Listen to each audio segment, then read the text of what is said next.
दोस्तों नमस्कार, स्वागत है आपका नव भारत समाचार में। राज्य की राजनीतिक गर्मी जो है वो थम नहीं रही है।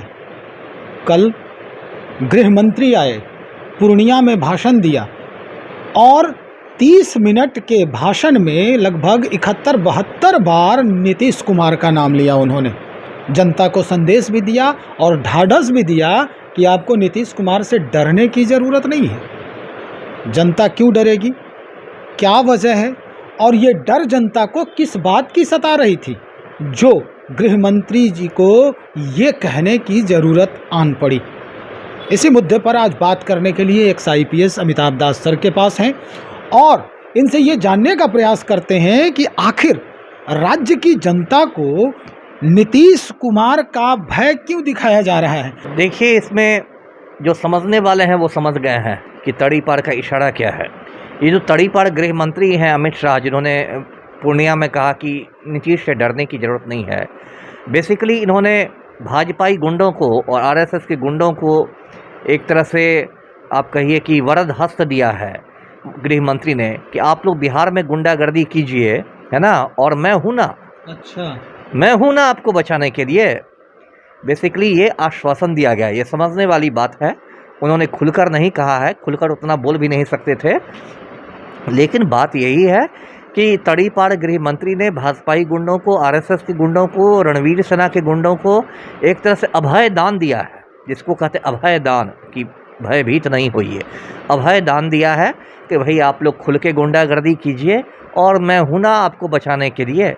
अभी जैसे कि ये जो बेगूसराय की घटना हुई है, बेगूसराय की घटना में भी भाजपा के करीबियों का हाथ पाया गया और बाद में उनके परिवार वाले भी भाजपाई सांसदों के ही पास जा रहे थे जिन अभियुक्तों को पकड़ा गया था, तो एक भाजपा कनेक्शन वहाँ भी आ गया था। बेसिकली क्या है कि जब से भाजपा बिहार में सत्ता से बेदखल हो गई है, ये भाजपाई लोग बौखला गए हैं और बौखलाहट में ये चाहते हैं कि बिहार में जंगल राज का हल्ला करें, राष्ट्रपति शासन की एक ज़मीन तैयार करें जिससे कि राष्ट्रपति शासन की मांग हो सके। और अमित शाह का जो सीमांचल दौरा था वो भी उसी बौखलाहट का एक नतीजा था। जी सर, ये ठीक है, आश्वासन दिया है लोगों को, लेकिन ये बोलने के लिए सीमांचल का ही क्षेत्र क्यों चुना उन्होंने, जबकि उनको पता है कि वहाँ 50% से अधिक मुस्लिम बहुल इलाका है तीनों। जो अगर जनसंख्या की बात करें तो उस आधार पर भी देखा जाए तो वो इलाका मुस्लिम बहुल इलाका है और अपने देश में जो स्थिति पैदा होती है, जो आप देख सकते हैं पीछे भी इतिहास रहा है कि इस तरह के कहानी गढ़ करके हम किसी के प्रति जो है वो उदारता की जो भावना है वो ज़्यादा सहानुभूति की भावना हम उत्पन्न कर सकते हैं।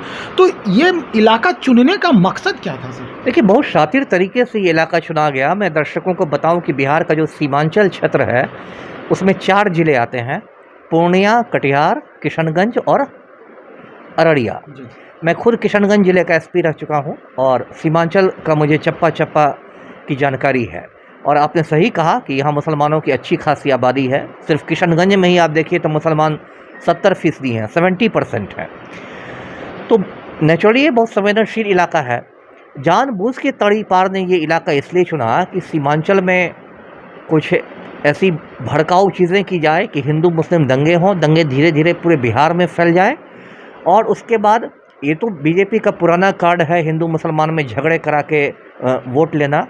और उसी के बाद 2024 में, अब जो 20 महीने बाद लोकसभा चुनाव होंगे, तो उस चुनाव में ये लोग हिंदू वोट बैंक पर डाका डालें।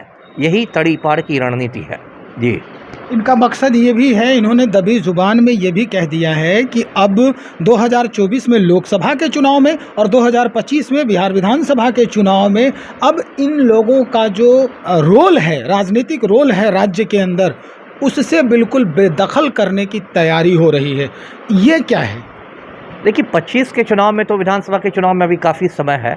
उसके पहले 2024 का लोकसभा चुनाव है जो कि अब बहुत समय नहीं रहा, अब तो मोटा मोटी 20 महीने रहे हैं। तो उस चुनाव में अब देखिए, आपको राजनीति समझनी चाहिए कि बिहार से 40 सीटें हैं लोकसभा की। तो बहुत महत्वपूर्ण राज्य है बिहार, हिंदी पट्टी का राज्य है, यह बहुत महत्वपूर्ण राज्य है राजनीतिक रूप से। अब बिहार में भाजपा बेदखल हो गई है सत्ता से।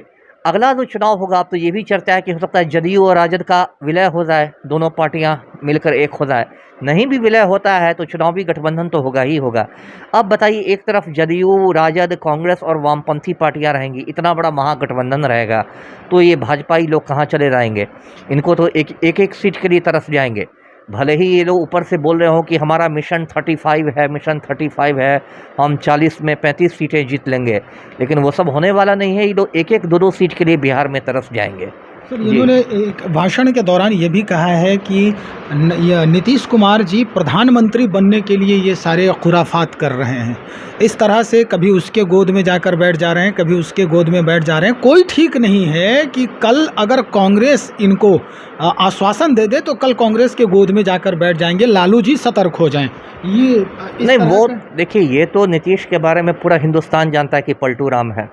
ये तो कोई तड़ी पार को कहने की ज़रूरत नहीं थी, पूरा हिंदुस्तान जानता है कि इनका तो नाम ही पड़ गया है पलटू राम।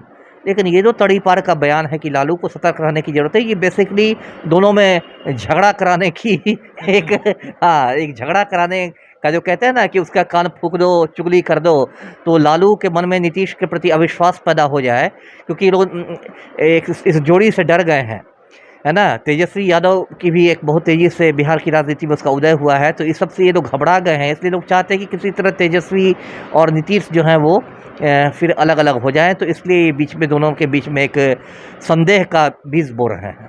सर, आखिर में एक सवाल और, सीमांचल के जनता को जो उस भाषण के बाद किस तरह के डिसीजन लेने चाहिए? डिसीजन यही लेना चाहिए, मैं आपके चैनल के माध्यम से कहता हूँ कि शांति भाईचारा बनाए रखें। हिंदुस्तान की जो हमारी तहज़ीब है, गंगा जमनी तहज़ीब है, इस देश में हिंदू मुसलमान हज़ारों साल से साथ साथ रहते आए हैं और हज़ारों साल तक उनको साथ में रहना है। ये तड़ी पार लोग तो अपने सियासी फ़ायदों के लिए, राजनीतिक फ़ायदों के लिए लोगों को लड़ाते हैं और खून खराबा करा के चुनाव जीतते हैं। और यदि चुनाव जीतेंगे तो आम आदमी को क्या फ़ायदा मिलेगा? अमित शाह का बेटा जय शाह तो क्रिकेट कंट्रोल बोर्ड में सचिव बना हुआ है, उसका कार्यकाल ख़त्म हो रहा है, तो उसको बढ़ाने के लिए क्रिकेट कंट्रोल बोर्ड का संविधान को बदला जा रहा है, नियम बदला जा रहा है। ये लोग परिवारवाद की बात करते हैं भाजपा वाले, और खुद अमित शाह का बेटा ने, जय शाह ने क्रिकेट कंट्रोल बोर्ड पर कब्जा किया हुआ है। तो इनकी जीत होगी तो फ़ायदा किसको होगा? अडानी को होगा, अंबानी को होगा, जय शाह को होगा, आम आदमी को क्या मिलेगा? इसलिए सीमांचल के लोगों को चाहिए कि शांति भाईचारा बनाए रखें, सद्भाव बनाए रखें, हिंदू मुस्लिम एकता बनाए रखें, जिससे कि तड़ी पार के गाल पर एक तमाचा हो जाए। जी चलिए सर, बहुत शुक्रिया। तो हमारे साथ जुड़े हुए थे एक IPS अमिताभ दास सर। इन्होंने जो बातें कही है वो सीमांचल के जनता को समझने की ज़रूरत है। समय आने पर कोई भी नेता हो, चाहे वो किसी भी दल का हो, किसी भी पार्टी के हो, वो सियासत की जो रोटी है वो सेकने के लिए कुछ भी कहते हैं, कुछ भी कर सकते हैं, जैसा कि सर ने अभी आपको बताया भी है।